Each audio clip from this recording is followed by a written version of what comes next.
We're here at the Boston International Book Fair. It's November 11th, 2017, and we are about to interview Kevin Brown of Geographicus. And Kevin, tell us something about your background, family, siblings, wife, children, where you went to school, that kind of, a little biography. Okay, no problem. So I was born in Pennsylvania. I guess my family would be Amish stock, although we're not practicing Amish people, but that's my heritage. And went to Bennington College. After college, I didn't quite know what to do with myself. Certainly didn't expect I would be in the rare book trade, but through various circuitous routes, I did find myself as an antique map dealer. But What were those circuitous routes? well, when I graduated from college with a degree in philosophy and history, I didn't know quite what to do with myself. So, I think I actually studied philosophy and history because I knew I couldn't possibly make any money doing that. I've had an aversion to earning money at the time. But over time, I figured out that I wanted to start a business even after college, so I tried to start a couple of small businesses, and they all failed because I was young and I didn't know what I was doing. What were the businesses? My first company was a maple syrup consumable company called Sap City. Our idea was to brand maple syrup and other Vermont-based products with a more hip urban model and sell it throughout the United States. And it wasn't really a bad idea since it's been done many times in many variations, but when I did it, it was, or we were trying to do it, it was quite a new concept. But as I said, we were just young and we didn't know how to run a business, so we were afraid to take investment capital and other things.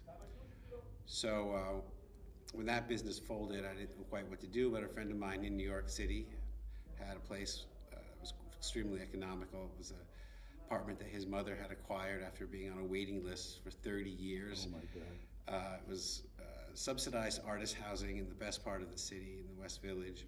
And so I moved in with him, stayed at his place for a while. eBay was just getting rolling at the time.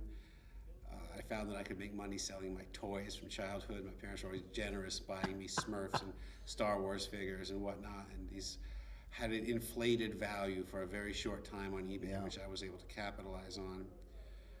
But eventually I did run out of toys, so I found I could buy more stuff at flea markets and antique shops and liquidate that on eBay. And I also found that I didn't need that much money, even though I lived in New York City, because I could live frugally. But there was a certain point where things sort of fell apart, and I needed to do something other than sell toys on eBay. And figured it'd be better to burn out than fade away. Yeah. Took all the money I had. I flew to South America, to Venezuela, and I had some idea that I was going to live with indigenous tribes. And I did try that. I got to South America. I went into the jungle. I did meet some indigenous peoples, and I found that tribal life was probably not for me. The various aspects of it were not particularly comfortable. So I returned to New York with some of their artifacts, which I sold again on eBay, and they were picked up by a fellow who lived nearby who was a major dealer in tribal art. And he introduced me to the art business and the antique business at a much higher level, taught me how to buy it at auction, and mostly representing his interest, but I also built businesses on my own. And one of the things I've started to build is my map business, which is where I am today. I no longer work in tribal, but the antique map business has become excellent and is flourishing on a lot of levels. But when you started into the antique map business, what experience had you, if any, dealing with maps? None. I bought, my first atlas was a Johnson atlas, which I found at an antique shop near my grandma's house. It was already broken, so that means the pages were taken out. I had never seen the actual atlas at the time, and I sold that on eBay at I think about $20 a plate. And after that, I continued to look for maps and buy other maps, and eventually got more sophisticated material. And eventually really started studying the material and realized how rich and exciting it was to work with this kind of material, especially the historical aspects of it. Geographicus is known for exceptionally long and detailed and well-researched descriptions and highly zoomable images of all of our material. So we envision our business not only as a venue for sale, but also as an academic archive that can be accessed and useful to anyone who has an interest in maps, not necessarily just the collectors who are buying them. Do you have a family? I have a partner, a domestic partner at UNG. She is in the mezcal business. She's a mezcal importer. Okay. Erstwhile mezcal, which is launching in the next few months. Well, great. You guys have any kids? We do not have any children. Okay. How old are you? I'm about 44. About? About. About 44. My birthday's coming up. Mine's in January. So you have no really formal training? No. You're seat of the pants and... Very much so. When I worked with Ron, who was my mentor in tribal art, he was very well established within the trade, and so to some extent it was an apprenticeship style relationship. He was very willing to share his experience in terms of how deals can be negotiated and working with other dealers, ethics within the trade, and other such factors. So that's as close as I got to formal training. And of course, as a student, I did study history, so it gave me a good baseline for researching and studying any kind of old books or maps. Who were some of the mentors that you worked with or relied upon for information or help, etc.? Who came forward and gave you a hand?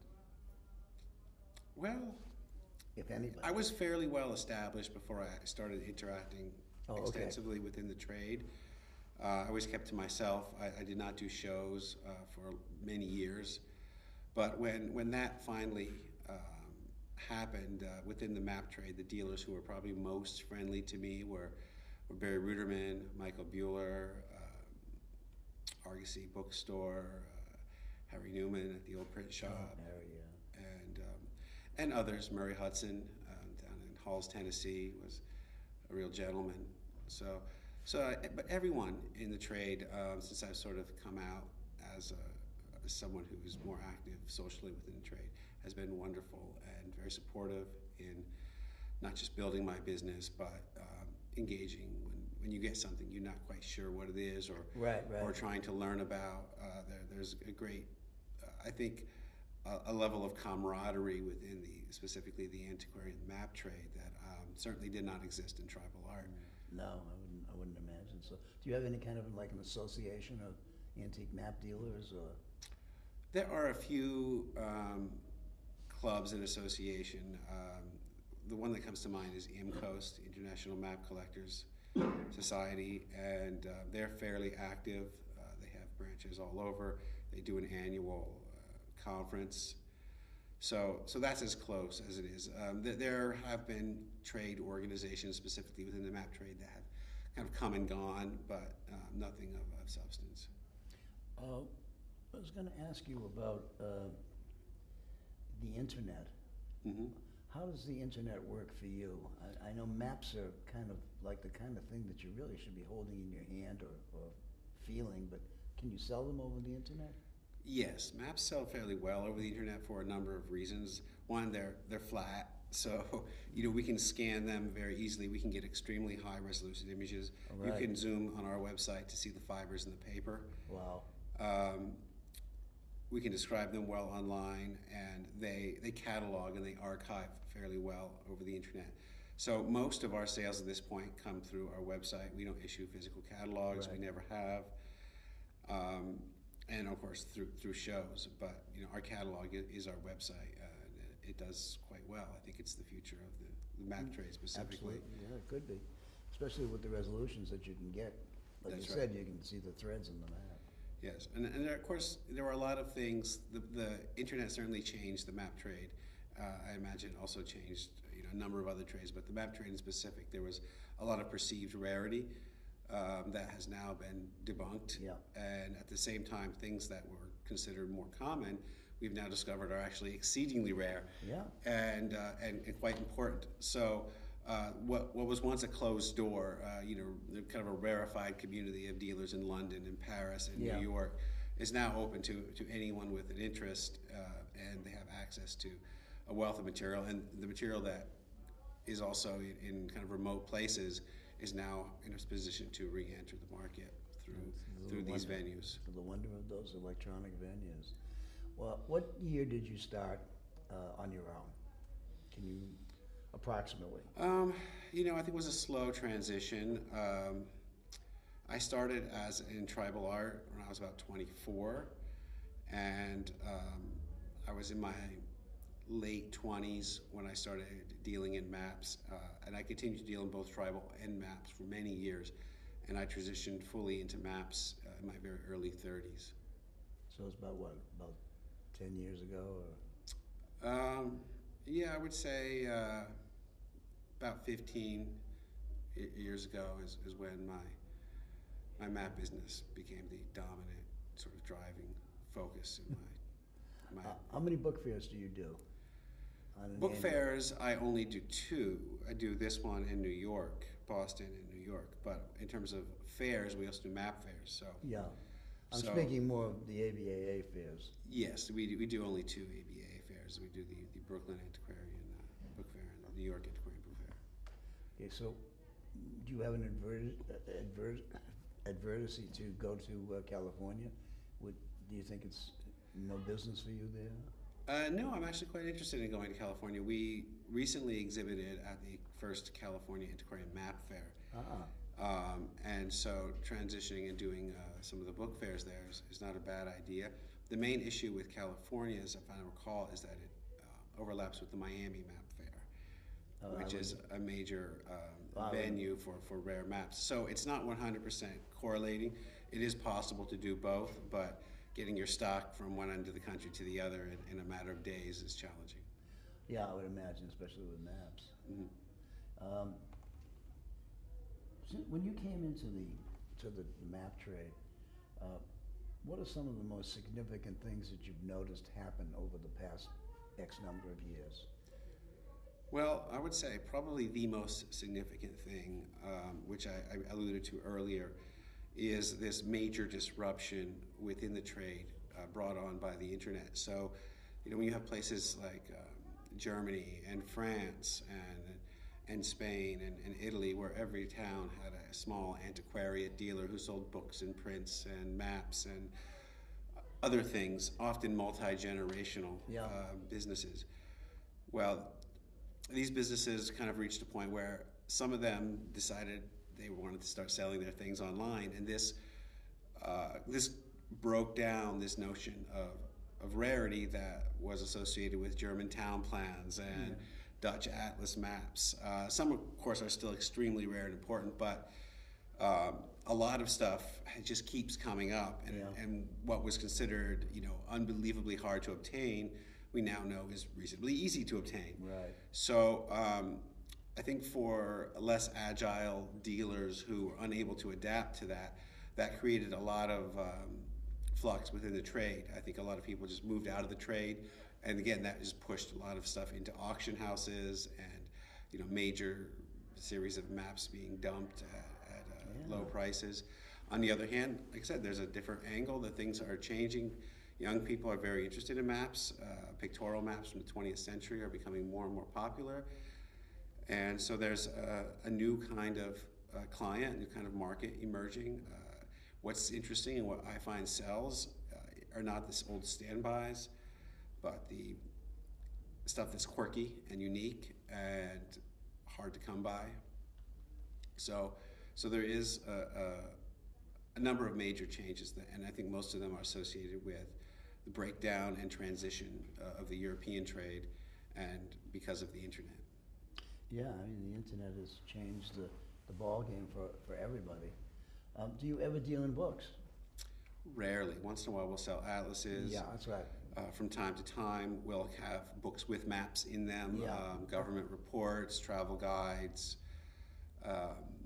other, occasionally we'll get like a exploration narrative, which will have maps connected to it.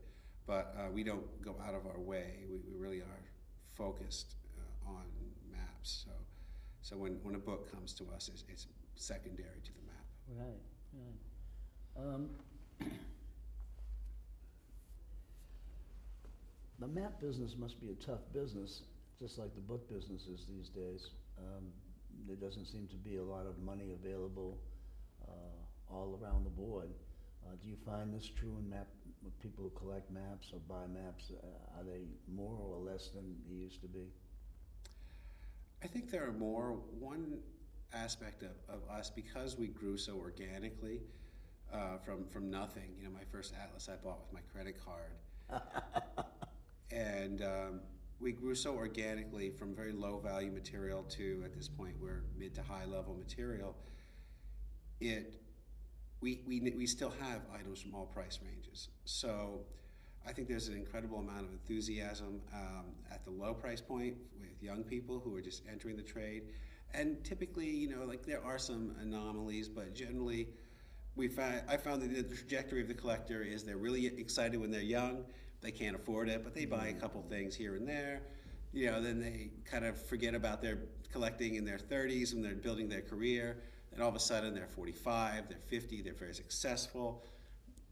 Then they come back to it and they're ready to spend some serious money. So I think there's this perception that the interest is waning because the people who are buying are mostly older. But my feeling is the exact opposite. There's plenty of enthusiasm there. You just have to provide material at a market point that they can access. It's also visual, and this is a very visual. Millennials are pretty visual people. Very much so. We just exhibited at a fair in San Francisco, and it was mostly young people who were coming in. They were extraordinarily enthusiastic, more so than I've ever seen in any fair. So I think that the future of the map trade in specific is pretty rosy. When it came to the computerizing, were you a bookseller who used the computer, or were you somebody who was computer savvy who became a bookseller? I think my generation in general is fairly computer savvy. So when I decided to start selling, it wasn't, as I said, on eBay, but when I made that transition to having my own website and my own business fluidly on my own. I designed the program, the website myself, and I still program the site myself, although I do have developers for higher end coding at this point. But up until 5-6 years ago, I did all of the development work myself. Really? Did you do it for anybody else? I did make websites for other antique dealers. I never really got into it as a business. Right. As a favor more than anything else, I would have assumed. Yes, I helped set some other people up. Okay. The map business is kind of an interesting business because it overlaps in the sense that there are many books that have maps in them. And a lot of times you'll find these books lacking the maps. That's right. And I have to presume that whoever owned it decided to take the map and frame it or something. Do you get a lot of calls for stuff like that? Well, we get a lot of calls with people trying to complete things. So sure, sometimes we find maps and we can attach them to the book or at least reassociate them to the book. Yeah. Oftentimes, what we find with maps is that the book is in good condition and the map, because of the way it's been folded, the fold metric, or other factors, the way it's been laid again or glued down is heavily damaged, whereas the book is in good condition. So in that case, we will have our restorers remove the map from the volume, clean it, restore it, fix any damage. And then we will still sell it with the book, but we may not put it back in the book because we may not want to, once you get it into a good state, it may not be a good idea to again submit it to the same circumstances that left it in disastrous condition. Do you find you're buying public younger, middle-aged, or older? We sell to everybody. It's across the board with a you. very broad range, and again, it's mostly broken down in terms of age groups and price range. So younger people spend under $500 usually, and our more serious collectors are mostly in their 50s. So you would say that most of your business comes through your website? Yes, yes. And what percentage might that be, just off the top of your head? 90 or more. So the other 10% comes from everything else? Well, sometimes, at shows, sometimes people call you directly looking for things. We, at this point, have a fairly established client base. Oh, sure. So it's not uncommon for our clients to just reach out to us directly if they want something. But more often than not, even our established clients just keep an eye on the website and buy what they want when it comes available. How often do you upgrade your website? You update it? with Well, new we material? update it every week. We upgrade it every 2 years or so. Well, you could probably upgrade it yourself. I can, but it's getting more sophisticated and more complicated. So I can do some work, but with the next iteration of the website, I will probably have to fully outsource it. Do you have a big reference library? Or a Quite small large, one? I would say. Yeah. How many volumes? Or Hundreds. hundreds? Hundreds. Yeah. As I mentioned earlier, our focus is more to bring a scholarly angle to selling maps. That doesn't mean we don't want to sell them, Yeah. but I want to provide as much information to my clients as I can reasonably provide and provide accurate, detailed descriptions. So the reference library, which is a constantly growing project, has grown to be something in and of itself. Yeah, a monster you can't control. I know. Bibliographies will make you money. That's what they kept on telling me when I started in the trade. Yes. Read them, study them, and learn. And that's pretty much what I did. When you talk about the map trade, do you have much problem with facsimiles or forgeries? They're out there. Yeah. I don't have much problems with it. Once in a while there'll be a bad auction description or something, and you'll get something and you'll be like, oh man. Why did I buy that? But in general, if I see something in person, it seems quickly, very easy to determine if something is real or fake. Now, I know that there are master forgeries out there. I've heard horror stories, but it's not something that has plagued us at this point. You haven't had much experience with that kind of stuff? No. Thankfully. Oftentimes, the amount of work to go into reproducing something on a level that would be deceptive, means it's going to be, an item worth hundreds of thousands of dollars, and we just don't deal in that material at this point. What are the levels of your pricing structure? Do you start at a bottom? Is there a bottom level that you won't deal under? Yeah, so about $100 we won't have anything under, and our most expensive inventory is in the vicinity of 50 to 65,000. We've had occasionally an outlier in a couple $100,000, but that's rare. It is rare. When you're trying to find material, do you find that more people are offering it to you, or do you feel like you need to get out and find it? Well, it's both there. We get offered things all the time, every day, all day, several times a day. Oh, yeah. And most of it is, sometimes we buy, sometimes we don't. Most of it's stuff we don't need or want, or the person offering doesn't really understand what they have.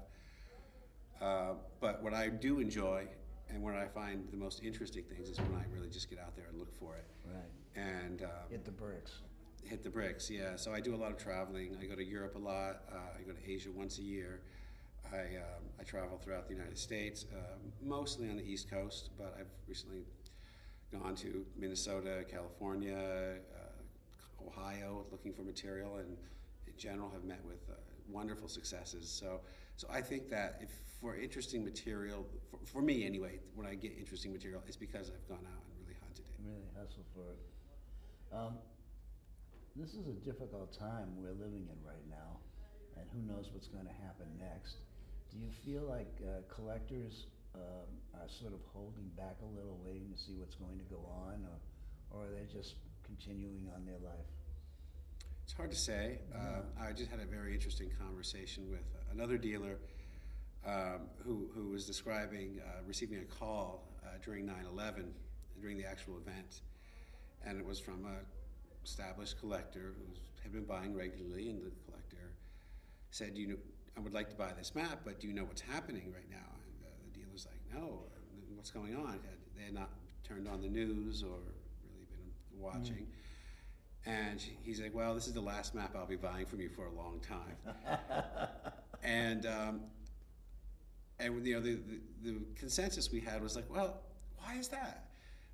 So I think that events certainly can cause fluctuations, but I think eventually, there's a consistent process, and it doesn't stop. Yeah, thank God it doesn't stop. Like we have to do right now, because you won't believe it, we've just done 30-minute interview. Excellent. Passed by. Are you still worried about it? No, I'm good. It's over with. It's done with. Thank you. Thanks for participating. No, it's a real pleasure. I think it's really important that we all spend 30 minutes to talk about what we do, because there'll be future generations who are going to laugh at us and say, ha ha, look what he did then. Yeah. We're doing it this way now. Yeah. So I think it's important as a history of our trade and the people in it. Well, thank you very much. Well, thanks for participating.